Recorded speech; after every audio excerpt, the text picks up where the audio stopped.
Check, check.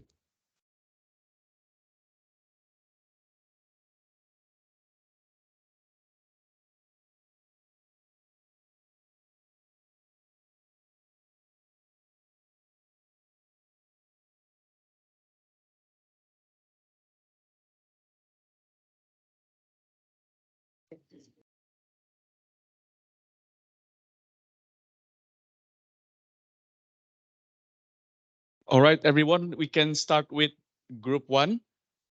I will give the mic. Group one.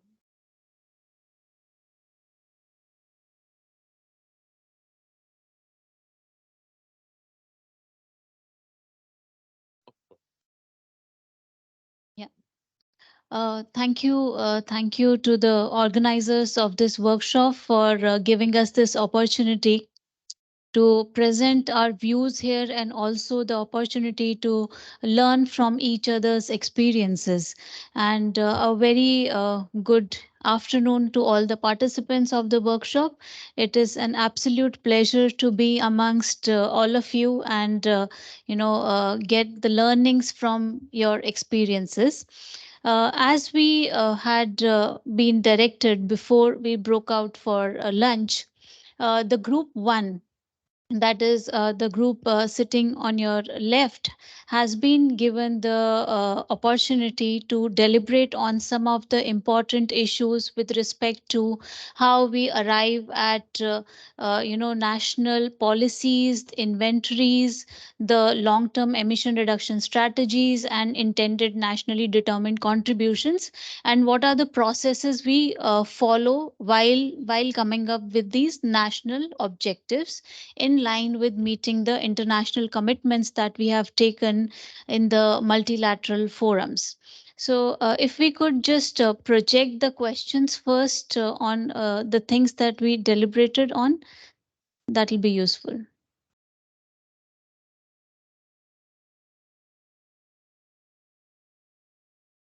And while that is being projected, I would like to thank the members of my group for giving me this opportunity. And I will also request them to please pitch in wherever they would want to add anything to what I'm saying. Yeah. So, looking at the questions that that we were supposed to deliberate on, the first one, the overall objective of this exercise was the lessons learned, challenges, and opportunities of use of tools and methodologies in the context of NDCs and LT-LEDs design.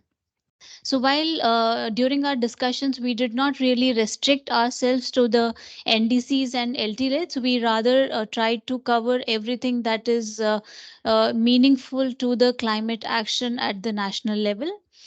So the three specific questions that we deliberated on was, what is the technical process followed in your country for designing and implementing your NDC and LT-LEDs, and aligning those with the climate neutral pledges that each one of us has taken. What are the tools and methodologies that were used for this purpose? And like if there are any specific ones that can be mentioned, then which socio-economic impacts are relevant to your climate pledges? In your perspective, what tools are you using to monitor these socio-economic impacts in the key sectors? And how do you monitor these impacts? And the third one is data and information required to inform preparations and implementations of climate change mitigation policies, including in NDCs and LTLEDs. What are the possible sources of data and information for evidence based policy making? What is the availability of these data and information in your country? And what are different challenges encountered for these data gathering?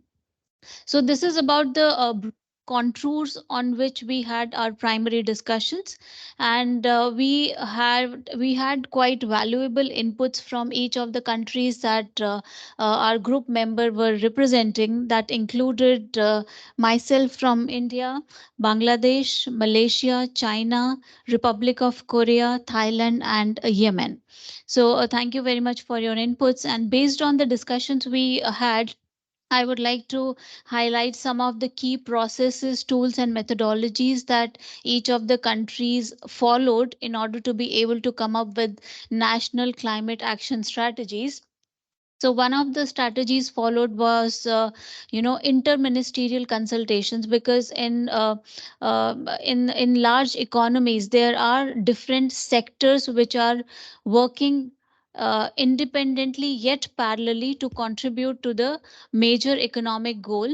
Therefore, it is important to coordinate with all the key sectors of the economy to come up with a effective climate action plan.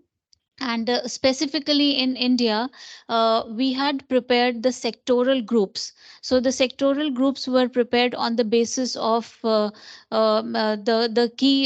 key resources that are being handled there. For example, the environment, energy, petroleum, coal, and all these ministries were part of the sectoral group on resources. Then there was a sectoral group on human resource capacity building. Then there was a sectoral group on employment. So there were 8 sectoral groups that were prepared, and each one of them were required to give inputs to be able to come up with the overarching policy framework for the country. And then there were a series of interministerial consultations to ensure that the concerns or the objectives of each of the sectors of the economy are taken into consideration, because climate action does not really pertain to a particular sector. It is a very cross sectoral issue, and the action or the implementation of the action has to be across the sectors. So this was one of the approaches.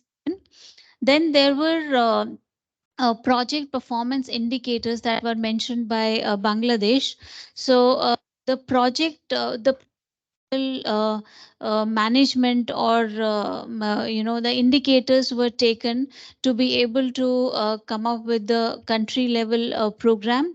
Then the China mentioned that a city model was applied to come up with the energy projections and the impact of transition on the jobs. What is the kind of losses and gains that can be that are expected to be experienced from those transitions. Then input output model or the study was also conducted to assess the intersectoral impact of the initiatives that are being planned. Then, for the GHG inventories, the Republic of Korea also followed the sectoral subcommittees for planning. And this was basically a bottom up approach where the work of the sectoral committees was combined to be able to come up with a national level GHG inventory.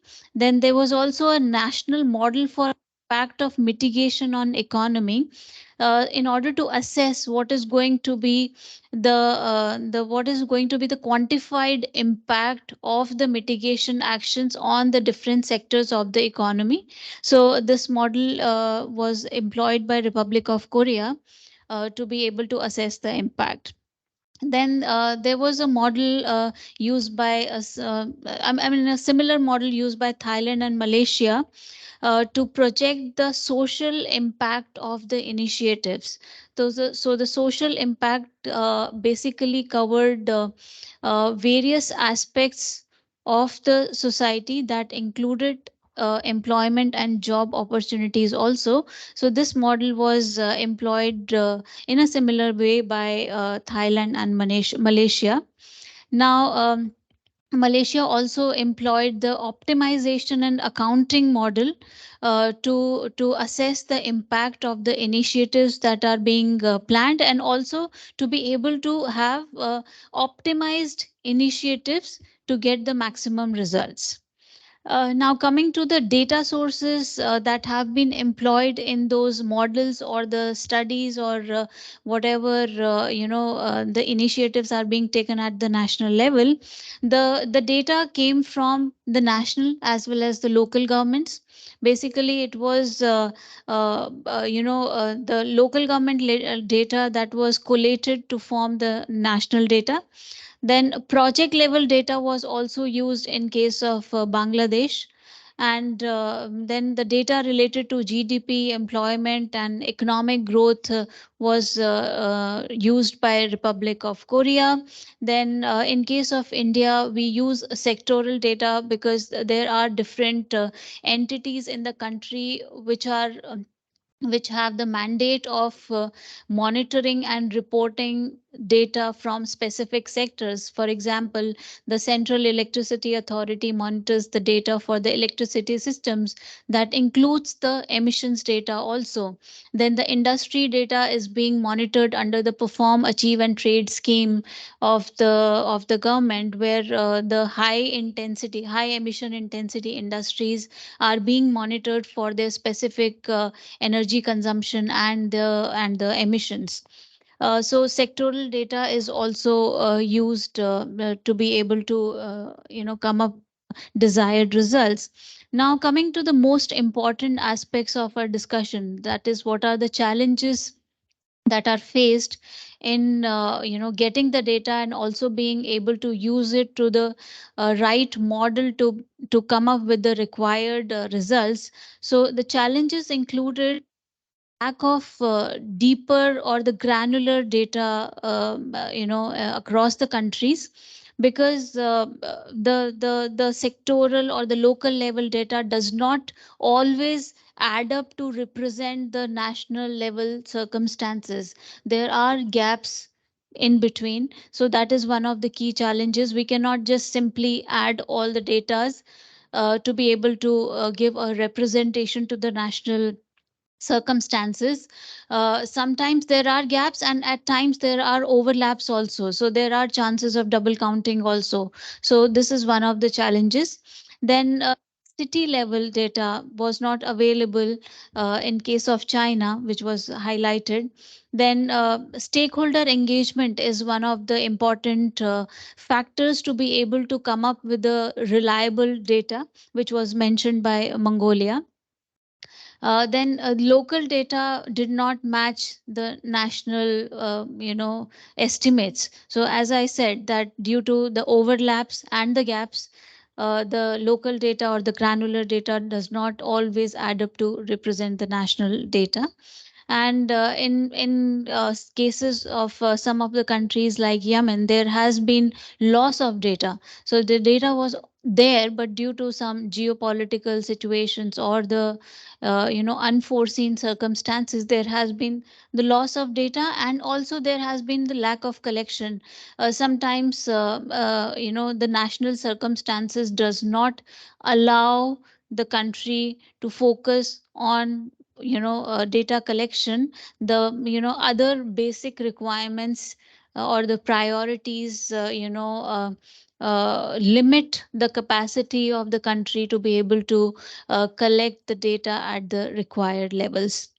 So this is the broad or the brief synopsis of all the discussions we had, and I'm sure all of you will have something or the other to add under each of the three baskets, like the methodologies that you have been following, the data sources, and the challenges.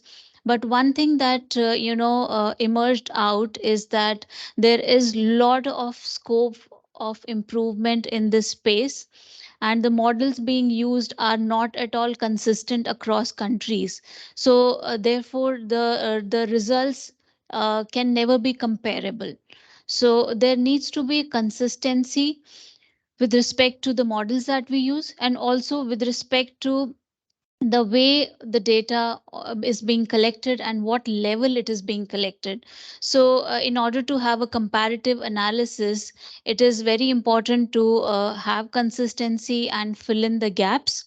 And with these kind of interactions, we hope to identify the key work areas where the interventions are required, and hopefully going forward we will be able to build those bridges, and we will be in a position to have a better representation of the situations, and be better placed in terms of our reporting, monitoring, and commitments. So this from my end. If our group leader would want to add anything to this, please feel free to do that. Over to you. Thank you. Yeah, I'm sorry we're really behind time. So thank you so much, Miss Ruchikadal. And yeah, let's move on to Group B. Of course. Sorry. Let's move on to Group B, and Stefan will okay, I'll give the floor. And please kindly be succinct and yeah, be brief. We are a bit behind schedule now. Thanks. Thank you very much. We try to be brief. I was born in, no kidding. We try to be brief. There was many things mentioning already here in this group. We have a double presentation team, so to speak. So my colleague here will talk about, we structure the discussions in challenges.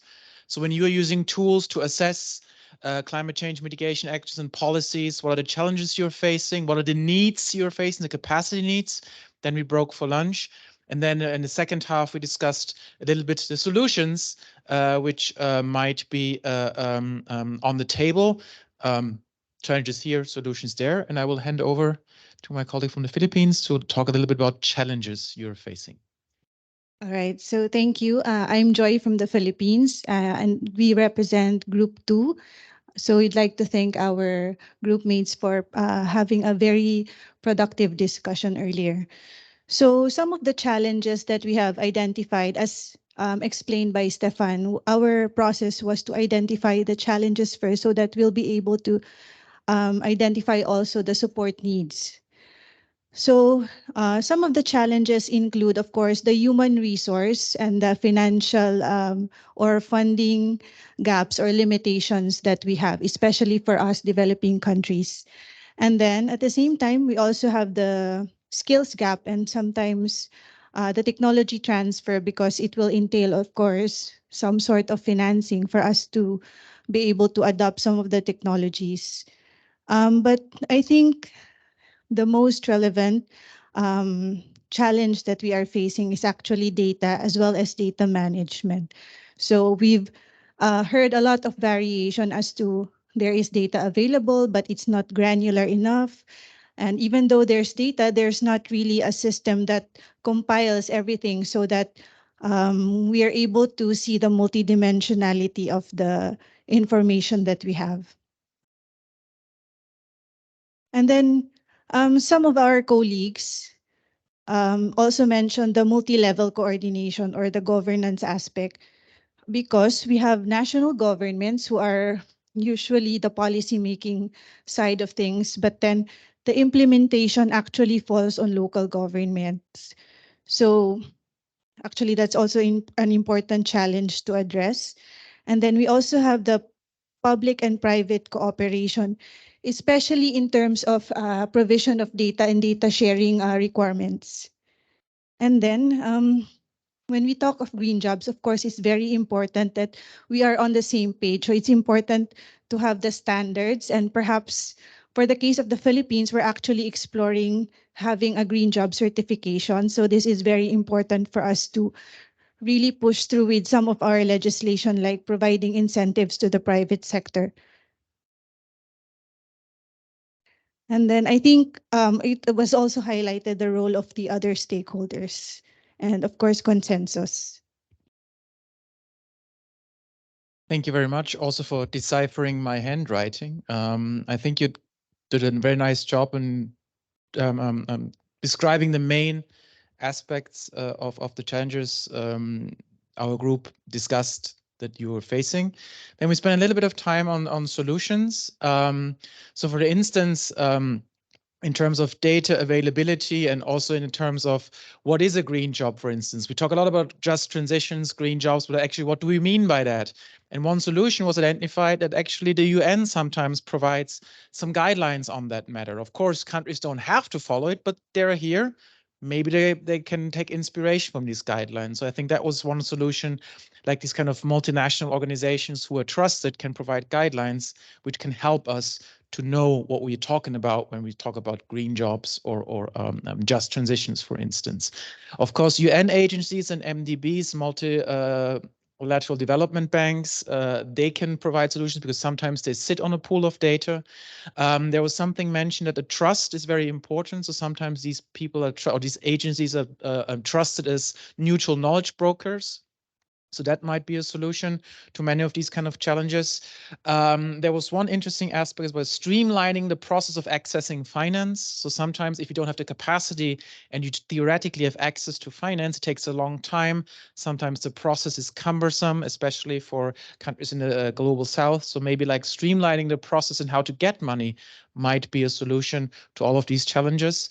Here we have, again, the problem, somebody should aggregate and verify actually data, because data is out there. Sometimes we are drowning in data, but there's no entity which pulls data together, brings it together, and that would avoid this piecemeal approach if there was some, especially on the regional level, some like aggregational entity which could aggregate data.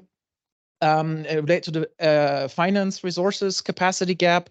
Maybe we or people here in the room should talk a little bit more about investors, and they can channel money to some of these kind of efforts in monitoring and verification and using the models. And one interesting aspect came out that like, and I think this speaks also to the challenge here, that sometimes we are quite keen on having numbers and datas and model results, but sometimes the stakeholders this data speaks of is forgotten. So people identify that we have to talk to a large variety of stakeholders who are impacted not only by climate change, but also by the solutions. And so here NGOs, for instance, could help because they have an ear on the ground. What do actually adopters of technologies, for instance, or people on the ground, what are they saying? And they can also provide some data, some human touch data, so to speak, to complement the facts and figures of the models. So engagement, multi-stakeholder effort, engagement on many levels was identified as a potential solution. Trust, interlinkages, and yeah, of course, there are many more solutions and many more challenges, but we only had 15 minutes. So I think we did a good job. So thank you. And you have something to say as well. Sorry, if I may just add, because I forgot to mention the global perspective. It was highlighted very much in our discussion, the importance of, the cross-border dialogues and considerations, because some policy and one country's policy can actually have an effect or an impact on some of other countries' policies, especially on green and just transition. So these are things that are very important to be considered and addressed.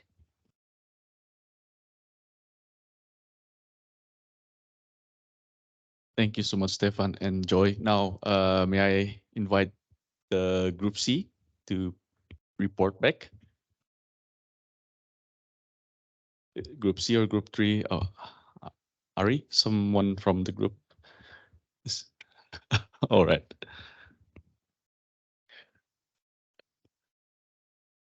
Good afternoon, everyone. So for our group, we had the question, which dealt with effective reporting on processes, method, and tools of outcome of evidence-based policy making. The three guiding question was, number one, in your view, how do you see transparency in reporting on impacts of implementation of response measures being valuable?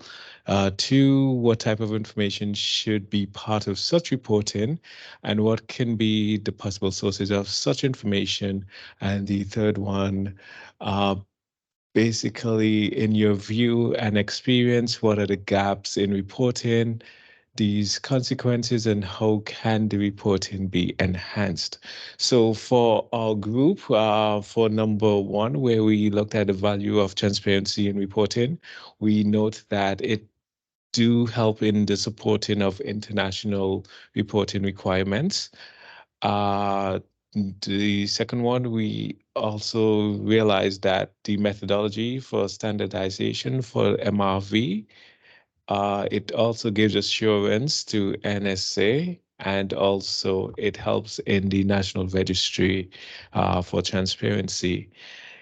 For the second question about the information and the sources for information that we get out of these reports, we could see we have socioeconomic, we have environmental, we have cross-border impacts, we have international reporting, physical GHG emissions, socio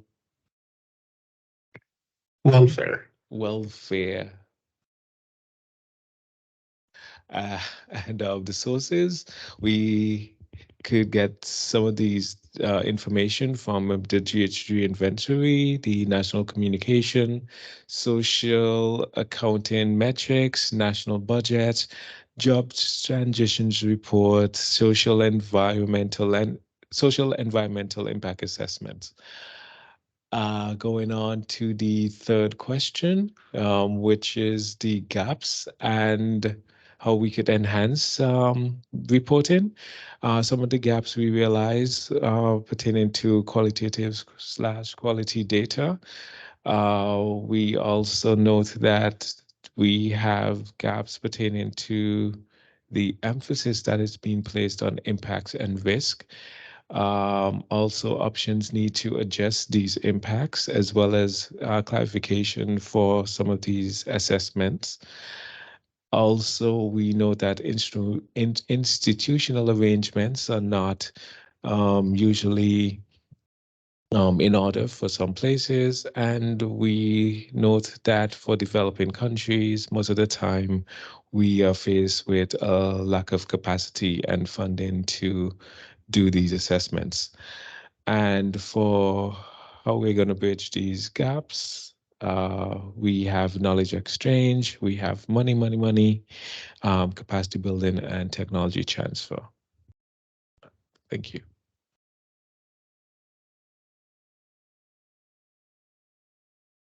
Yeah, thank you, Ari. And we do not plan to have any Q&A for this. So I think before we move to the next session, I hope the interaction was fruitful, and I also hope that it poked your thoughts on issues that probably never really crossed your mind. Probably some of us were only really realizing cross-border discussion has never been um, the mainstream in the discussion, and so on and so forth. So with that, I would like to thank you, the reporter, and of course also the moderators, Anita, Stefan, and Ari. Thank you so much for supporting us with this. So thank you so much. So let's move on to the next session. So the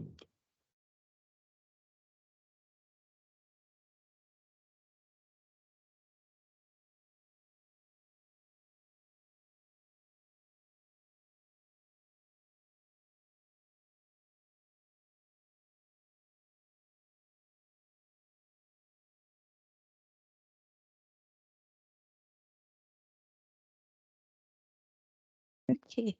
So we move on to our next session, which is session 4 on green job assessment models. So we have Marek from ILO, and he will be introducing you to this model. And there are some hands-on exercises. So initially, from now on, for half an hour, he will be introducing you to the session and how he would like to organize this. Then we will break out for coffee around 3:30 for 15 minutes or so, and then we come back again to the room to continue with the session. So may I kindly request Marek?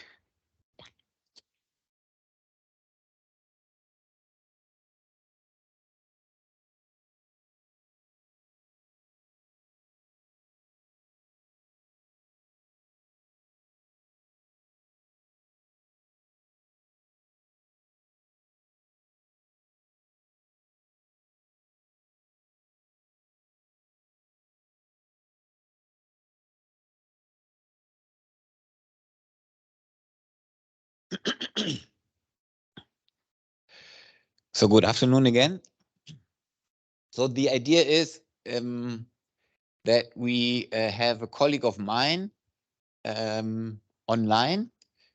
She's joining from a research institute that is working together with the ILO as well as with the development program in developing these green jobs assessment models at country level. So we have a network, we call it the Green Jobs Assessments Institutions Network, and there are a couple of economic research institutions that support countries together with the UN to develop these models. Now, Kirsten will join and provide a brief presentation of the Green Jobs Assessment Model. It will become a little bit technical, but the idea is that thereafter we will develop a scenario together. In fact, 3 mitigation scenarios, mitigation adaptation scenarios, but mainly mitigation. One sector is agriculture, the other is power, and the other is transport. We'll have the same groups. And we'll develop a very simple scenario. The idea is really that you appreciate what the model can do, and we will then run the model together here on the screen, and you will get the results to discuss the outcome of the model and how relevant that is for policy. So this is an overview of the remaining time of today. We'll have coffee a little later, and we'll hope to close at 16:30 as planned. Is that good with you? It will be a little bit of a test because, as you know, when running a model, it's live. You will see it on screen, and so there may be sometimes issues of bugs if it's not well coded. But I hope it will run smoothly.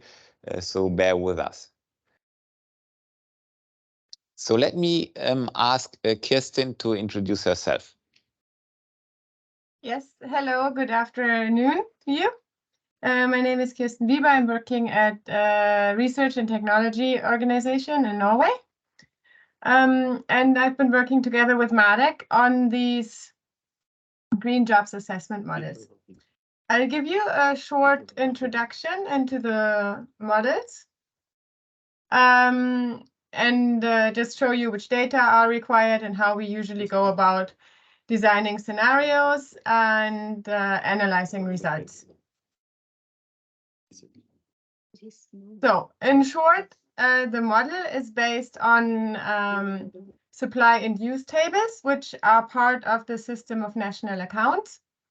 And these tables show which industries produce which products in the country and which products are used as inputs into the production of the different industries, as well as who is buying the final product and what's imported and exported of the country. The model is driven by some simple macroeconomic equations. We'll come to that on the next page. And we get, as a result, we have output by industry, value added, employment, and emissions. So the model is basically driven by exogenous variables that are population growth, as well as that is driving government consumption, and exports that are driving, that are in line with global economic development. Then gross fixed capital formation, so investments are we have a really simple model there. We're assuming that they grow with last year's GDP growth rate, because otherwise the model gets quite fast, quite unstable. But this is really, really flexible in the model. So if we're working together with countries that have a really nice investment model, then we can replace our simple equation by a more involved model. And then the main driver is household consumption, which is endogenous to the model. So household consumption depends on income, and income in turn is estimated from the value added that's produced by all the industries. So here we see a first output of the baseline scenario. We've done this model for several countries. This is for Zimbabwe. And this summary is a model output of the summary. So the gray line on the top graph is GDP. The green line is household expenditures, the orange line is government expenditures, and the blue line is government is our investments. And where we have the little dots, that's the historical data, and then the lines without the dots are the projections of the model. The model is running until 2035 here. And the lower two graphs show the main trends over the, well, now it's more or less the next 10, 12 years. When we did this, it was the next 15 years, where black is population, gray is GDP, blue is greenhouse gas emissions, and red is employment or labor. On the left, we see where we put the 2018 is equal to 100, and then we see the development to the future. And on the right, we see the growth rates of these four variables, with a clear drop in the growth rate, except for population, of course, in 2020. So the data that goes into these models are input, output, or supply and use tables. They are usually part of the system of national accounts. Then we need data by, and then we need estimates of green industries that are not yet available in the system of national accounts, but the next revision in 2 years, they will have more of this data. Then we need data by industry, that is mostly employment, by gender and skill level, and of course by age, by location, is it urban or rural. We'll work with the model for Ghana later, where we have a lot of different employment indicators. The more we have, the more detailed we can analyze the results of the scenarios. And then we have greenhouse gas emissions by industries. And then the last set of data that we need is macroeconomic data, which is time series of the system of national accounts, and population data, as well as like assumptions about global economic development. So when we're doing, like, we're setting up the model, we're usually working together with the countries on the data and how the main structure and the baseline scenario looks like. And then we're starting to work on the scenarios. And for this, we're posing 4 main questions. And this is really important for you, for the group work after. It is like, what is the greenhouse gas emission reduction target, and how is it envisioned to be achieved? Or what's the adaptation action? And then for what type of investments into which industry or products are necessary to achieve this greenhouse gas emission reduction target? So what type, how much, and in which time series, or in which time periods are the investments envisioned? And if there is new technology, will it be imported, or will there be domestic production of the technology? And of course, if you have a new technology, then how does the industrial structure change in response to the policy or the new technology? Do you need less energy inputs, but maybe more labor inputs? But also, what happens if there's more electricity available in a country? Maybe new industries emerge, or yeah. And then how does final demand change? So how does demand by households and government change in response to the policy? And for us, as it is a quantitative model, we always need quantified targets and timelines, so numbers. But there, it is always a dialogue between policymakers and researchers and local research institutes, statisticians, and us, to actually translate the more qualitative data that we get from the scenarios into the quantitative data that is needed for the model to run. So for example, if we want to model the electricity industry in more detail for analyzing scenarios of increased renewable energy. Then of course, we need total electricity production and the shares of different electricity technologies, so gas, coal, solar power, wind. And then how these shares are envisioned and what like the size of the power plants is envisioned over the future, how much investment is needed for that, how is it going to be financed, how will this affect import shares of fossil fuels. For example, for Turkey, we modeled that, or there it was important that actually the domestic coal production was not affected by installing more solar power because it was mainly imported coal that was cut. So, and then of course we need to be able to compare it. It's like, what's the effect of the green electricity compared to business as usual scenario? And this is really why we always need to compare the green scenario with the baseline scenario or the business as usual scenario. And then once we have that, we can look at the results.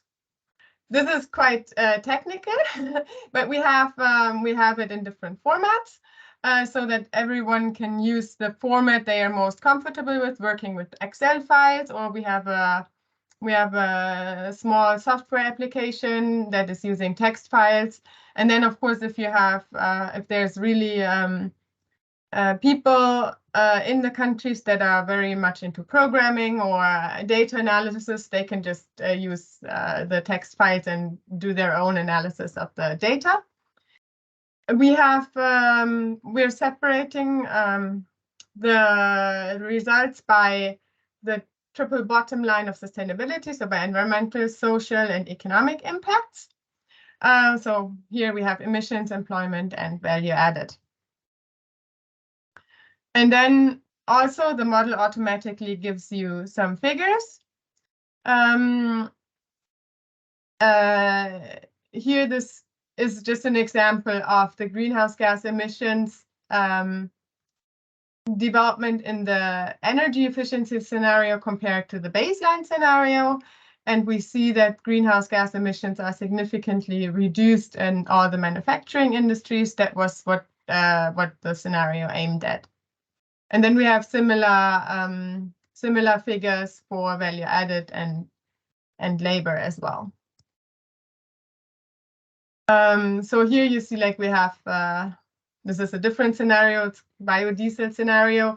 We have female labor, male labor, rural employment, and rural and urban employment by gender, and many more. It really depends on the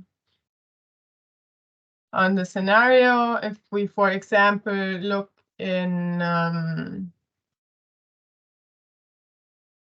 the Ghana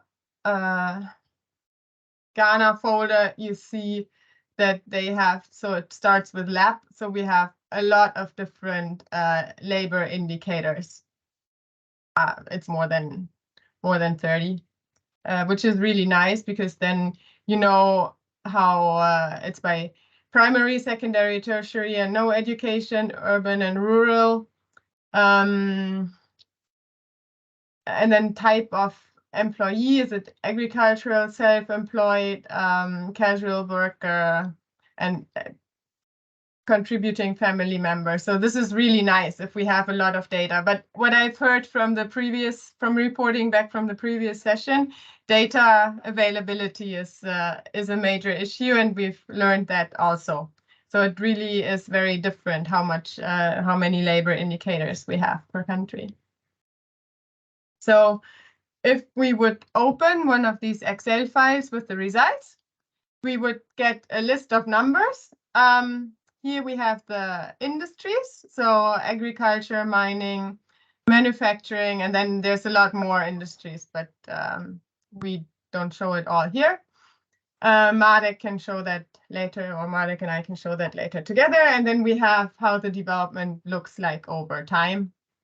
So, for example, in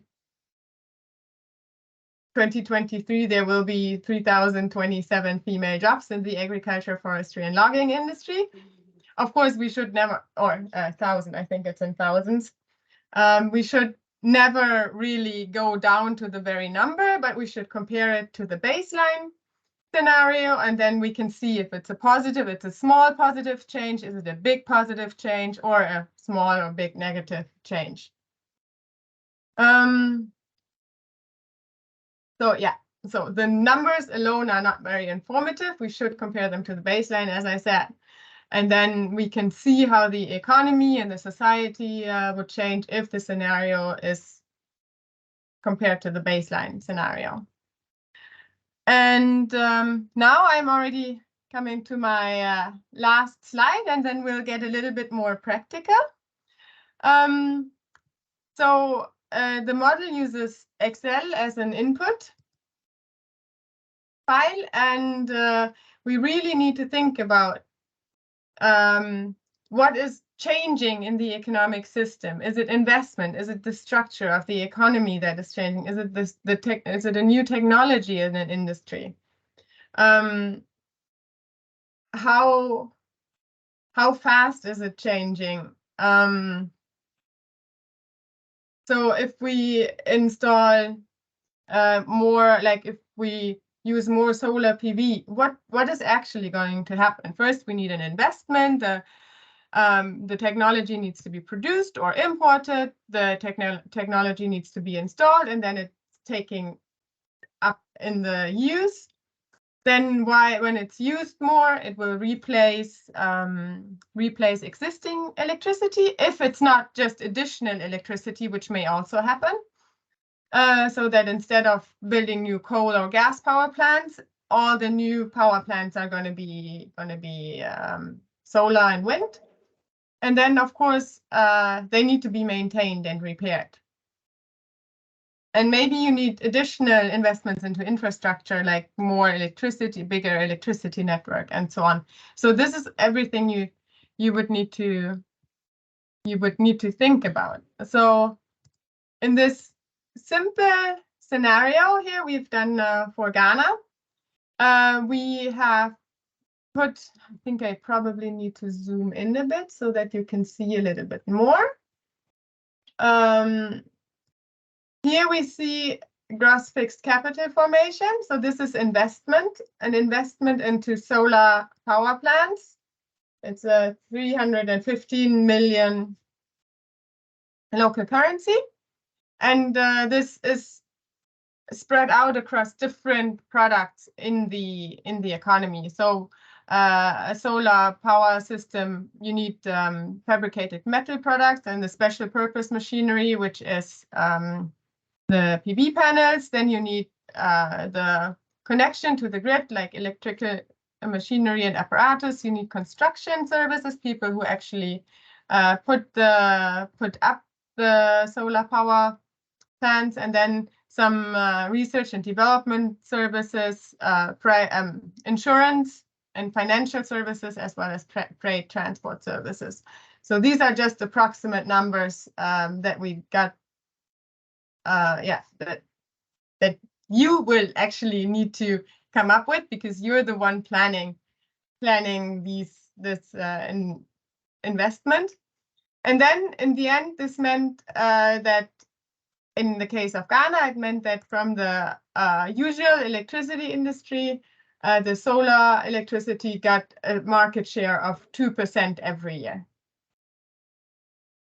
And then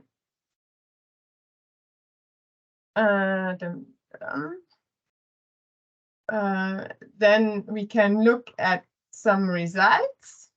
Takes a while to start when Teams is running. Then my computer is unfortunately a bit slow.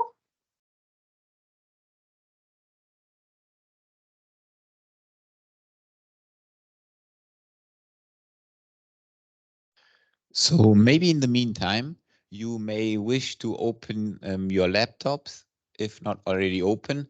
You should have received an email with the scenario files, which we'll now work on. These are 3 Excel files we'll work on. They are coded agriculture, power, and transport. And this is the exact same file that Kirsten just mentioned to you. It's the Excel file. So we will, after the presentation, we will then split into groups, and we'll explain in a little bit more detail on how you could change the scenario, which we will then run together after the breakout group to discuss the results. Yes, exactly. And now the user interface has finally started, and we can see a summary figure. Maybe we go to the percentage difference. The solid line is the development of greenhouse gas emissions. So we see that greenhouse gas emissions are increasingly reduced the more solar power we have installed. While at the same time, the dotted line is employment and the dashed line is value added. So employment and value added are slightly increased while we decrease greenhouse gas emissions. Then we can also look at results by industry.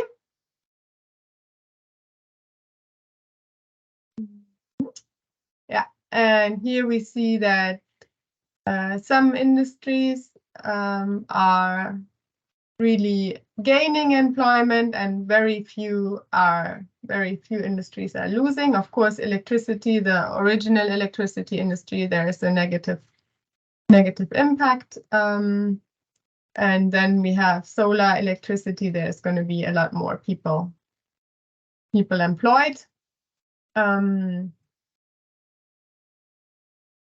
then we can, yeah. Here we can see, for example, results by gender. So dark blue is female, and the brown is, or brown yellowish, is male employment. And here we see that, for example, it's especially female or jobs that are typically held by female employees that are increased in the retail trade industry, while the wholesale here is electricity. In the electricity industry, we see it's mostly jobs that are typically held by men that are decreased. Okay, I think I will stop here. You have gotten this PowerPoint, which is a lot. There's a lot more information in here. So like really technical information on how to actually design the scenario. But I think in your group work, as Marek will probably explain to you now as well, it's more important to discuss the numbers and how to set it up, but not how to put it into the model. So thank you very much, and I'll see you again very soon. Yeah, thank you very much. Kirsten, maybe you can stay online just a second. Yeah, I will be here. Yeah, I do understand that unfortunately we need to close at 16 hours 30 sharp due to the conference center settings. Now I'm wondering, with the coffee break, how much time remains for this session, because otherwise let me just consult with the organizers 1 second, and I get back to you.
Thank you very much. Apologies. So what we will do, we will break now for a short coffee break. Just go out and grab something. We'll be back in 10 minutes. Then we'll have the group work. We'll explain it. By the end of the day, we will have one scenario just run on the screen, but just for you to appreciate, we will send you the results of the scenarios by tonight, and we will have a discussion because Kirsten, she's in Europe, and she cannot join in the very morning. So we'll have one half an hour discussion, a first session after lunch tomorrow. So in short, coffee, scenario design by group work. We run one scenario, we go home, we dream of it, and then we'll see the results all together and interpret the results tomorrow. Is that good with you? Kirsten, did you get it? Yes, yes, for me that's good. Perfect. Thank you so much and enjoy the coffee.